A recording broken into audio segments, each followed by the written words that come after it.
তুমি এত ছোট হয়েও কেন চুলগুলো এমন দাঁড়ানো?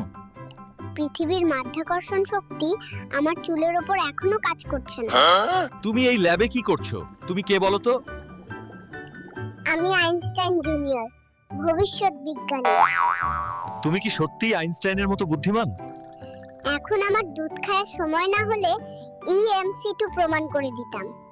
তুমি কেন নিজেকে ছোট আইনস্টাইন বলো? আমি বলি না, আমার চুলগুলোই বলে। এটা হলো থিওরি অফ এভরিথিং হেয়ারস্টাইল। তোমার কি কোনো গার্লফ্রেন্ড আছে? মহাকর্ষের চেয়েও জটিল বিষয়ে আমি মাথা ঘামাই না। তুমি আপেক্ষিকতাবাদ সহজ ভাষায় বোঝাতে পারবে? সময় তো আপেক্ষিক। যেমন কার্টুন দেখার সময় 1 ঘন্টা 1 মিনিট, কিন্তু পড়তে বসার সময় 1 মিনিটই 1 ঘন্টা। তোমার প্রিয় সমীকরণ কি? E অ্যাপসো MC2, কিন্তু আমি লিখি E অ্যাপস মিল্ক আজ কুকিজ টু। তুমি যদি প্রধানমন্ত্রী হতে কি করতে?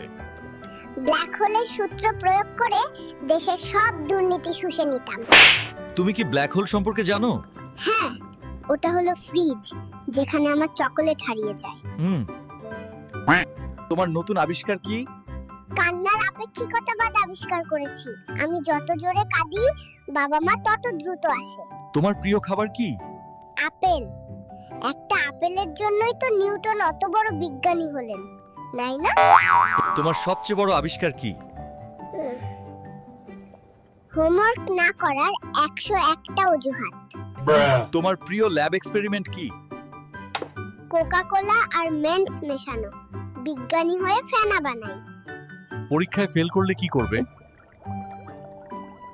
বলবো। গ্র্যাভিটির কারণে নাম্বার নিচে পড়ে গেছে। এত ছোট হয়ে এত বুদ্ধি কিভাবে? দুধে প্রোটিন না, ওয়াইফাই সিগন্যাল মিশিয়ে খাই। তুমি কি ভূতে বিশ্বাস করো? আমি শুধু বিশ্বাস করি যা প্রমাণ করা যায়। ভূতেরা এখনো প্রমাণ জমা দেয়। তুমি কি সত্যিই ছোট আইনস্টাইন?